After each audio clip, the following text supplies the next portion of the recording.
Everyone, and welcome to the garden. Well, we're not really in the garden, but we kind of are. Anyway, this is going to be a long one, so strap yourselves in.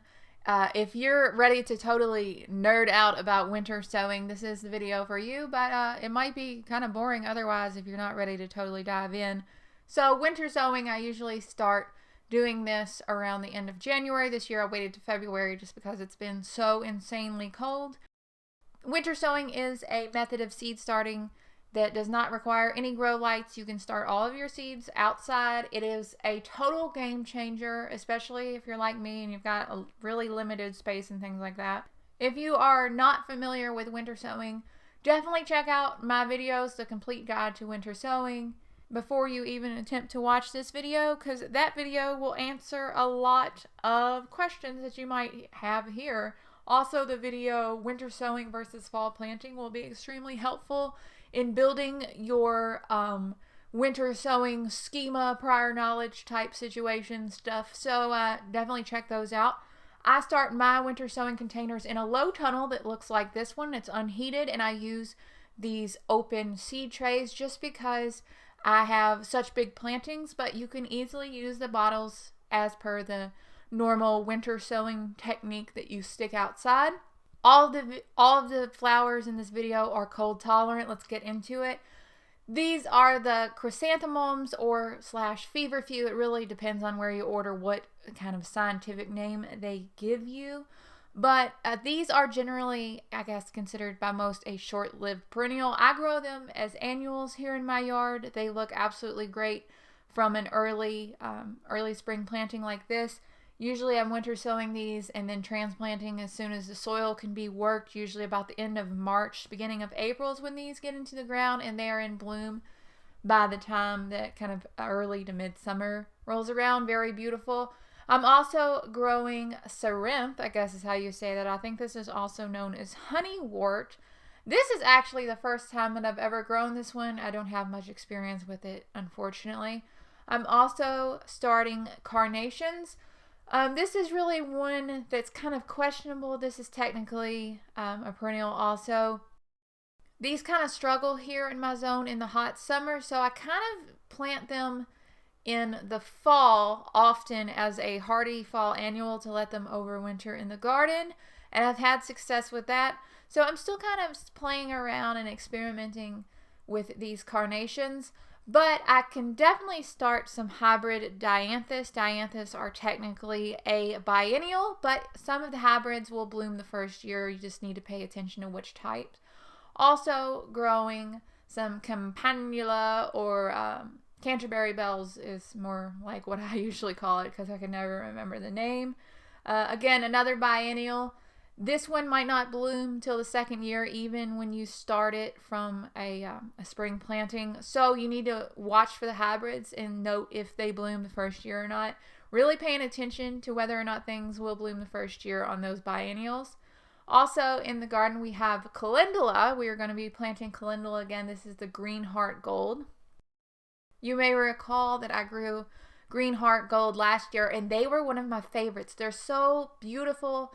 And they remind me of Gerber daisies. They're just so bright and add so much texture and life to the garden. I'm usually not really that big of a fan of calendula, but I really like this one. Also this year we are going to be winter sowing some lavaterra. You've seen me grow lavaterra in the past. Of course, with a lot of these videos, I have a complete how to grow video separate from these videos. If you're interested in them, all you have to do is search the channel. This silver cup is this darker pink color. That other one is one from Floret, Pink Regis. Unfortunately, that's not available anymore. But even though they do look delicate, they are pretty hardy, pretty robust. Also, you can winter sow some larkspur or Delphinium consolida or whatever. Ideally, this is probably best direct sowed. Honestly, they don't transplant very well, but since they are an option, I decided to include them in this video. They bloom the same time as a lot of our other flowers, like our snapdragons and our feverfew, a lot of the other hardy, cold-tolerant flowers that we have here. The emphasis in this video is cold tolerance. We also have some flowering cabbage as an option, or flowering kale, ornamental kales. Again, This will depend on your summer temperatures, how big these are going to get, but they will grow into small little usable stems here from a spring planting because they're cold tolerant. We really want to focus on planting the things that are cold tolerant a little bit when we first make our February winter sowings. Next, we have scented stock.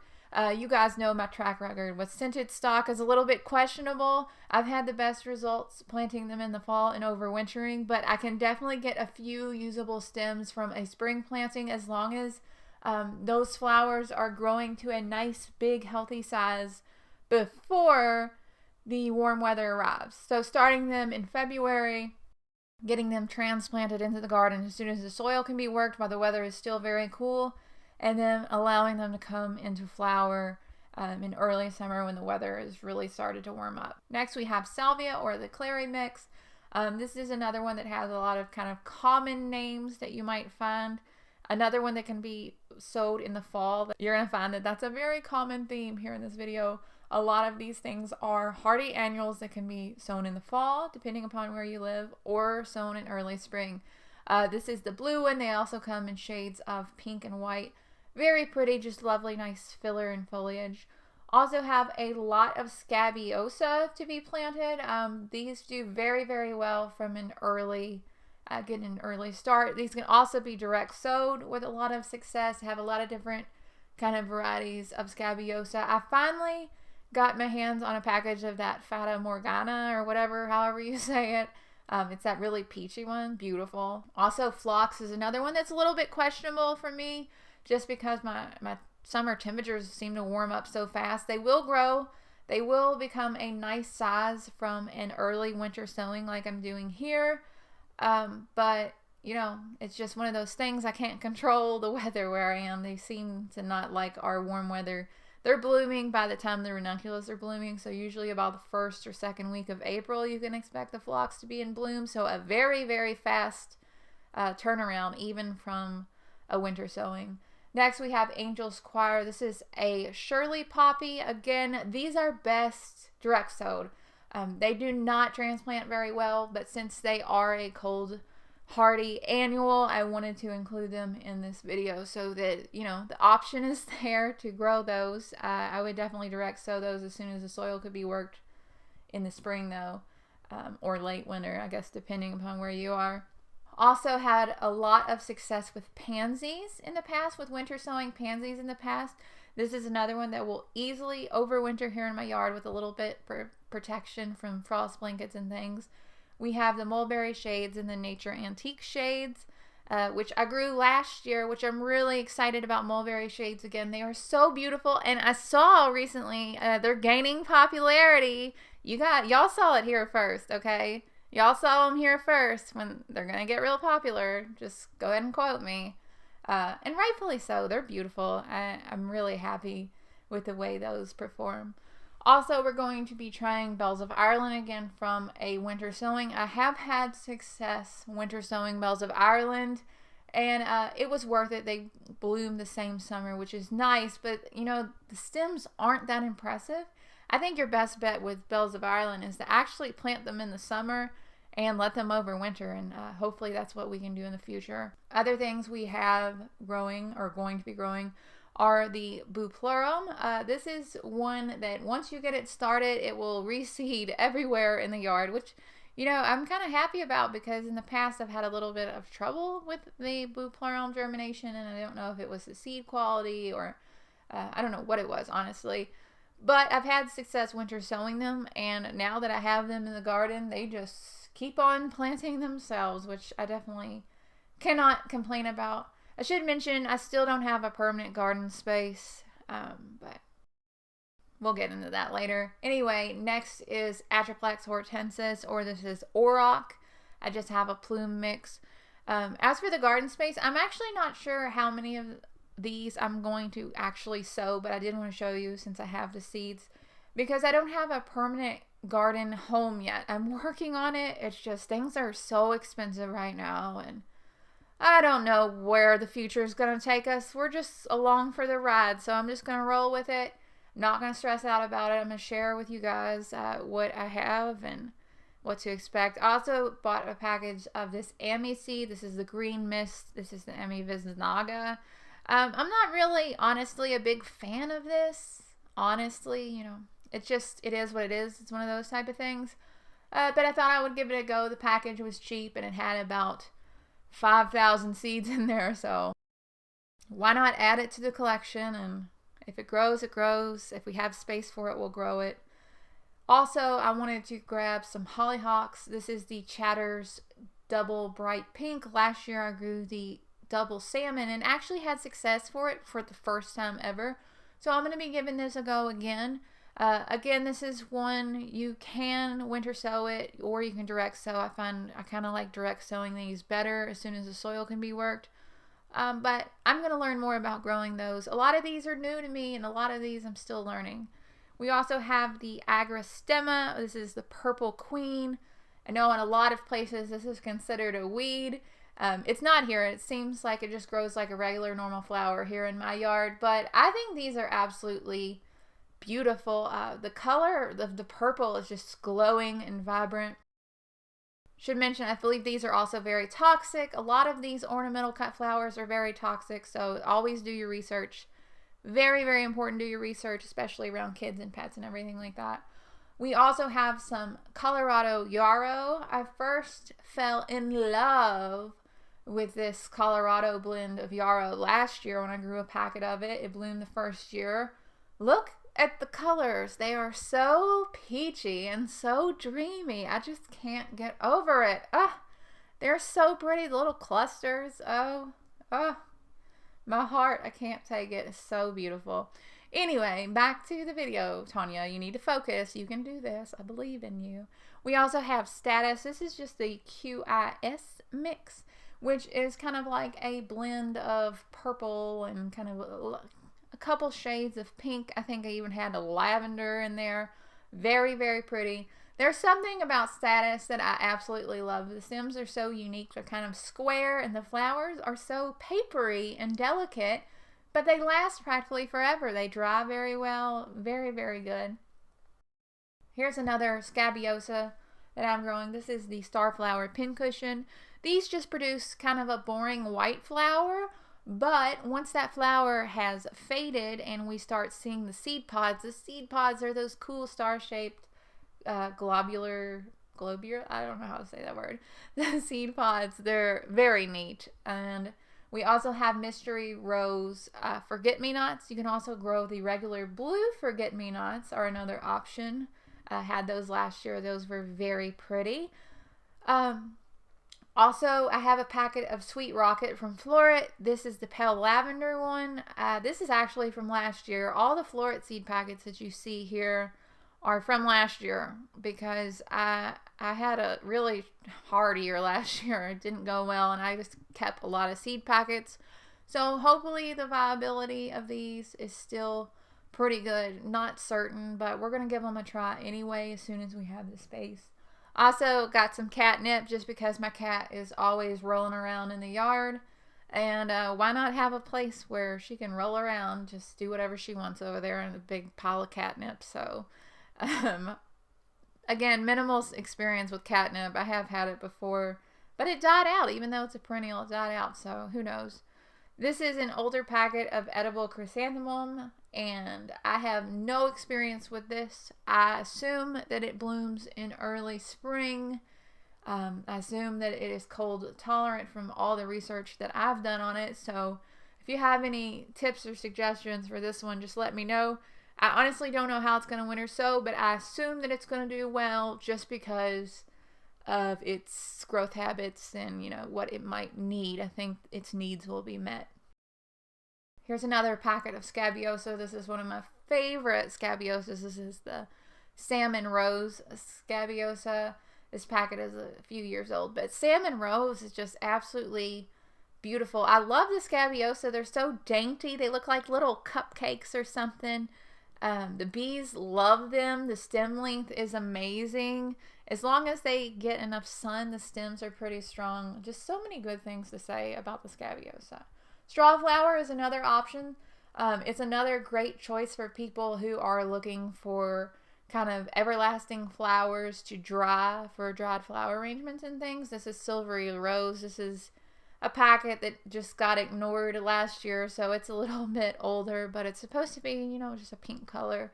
Hopefully the germination is still, the germination rate's still pretty high. Who knows? Your guess is as good as mine here, honestly, at this point. Moving on, I also have a packet of lupine seeds that I'm going to be giving a try. I think this one's technically a perennial / biennial. Lupines are very difficult to grow here, and this is just my quest, my years-long quest to try to figure out how to successfully grow lupines, but you know, it might be an option if you live somewhere where it's a choice. Also, columbine, an old packet of columbine. Again, with these older packets that I'm showing here towards the end, I'm really not too sure about their viability. I have grown columbines in the past, but without a dedicated kind of perennial bed, it's kind of hard to keep track of them, especially when I'm rearranging all the different flowers so much. So we'll give that a try as well. We also have some more Madam Butterfly mix snapdragons. This is a packet of seed that I had last year, I believe, and it just didn't get planted because I was so distracted with everything else. We actually have some snapdragons out in the garden right now. We have the apple blossom, I believe, and I think we might have Madam Butterfly out there in the garden overwintering right now, or maybe not. Is it bad that I don't know? Anyway, we also have a pack of quinoa. I love quinoa. It's beautiful. It's a bright filler foliage. Again, this is one that is probably best direct sowed. Even though you can technically winter sow it, it's probably best direct sowed. What I actually like to do is direct sow it into a worked bed and then put a cover, you know, the plastic cover over it like a low tunnel. Then all those seeds germinate. Everything's looking good. Everything's good to go. It's really good technique for getting things started.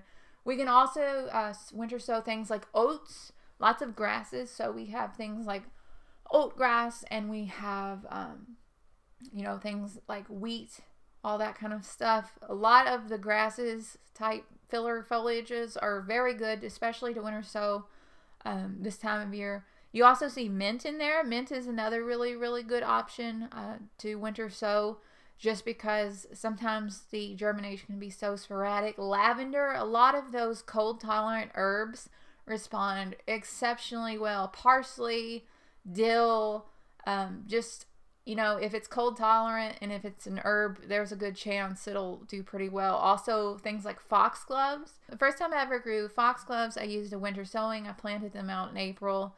The next year they were beautiful. Sweet peas are another one. When you're winter sowing sweet peas, I definitely suggest using a container that's very deep so that root can really develop nice and strong. And as long as you're planting them out early in the spring, as soon as the soil can be worked, they generally have plenty of time to become established and grow and make some really beautiful flowers.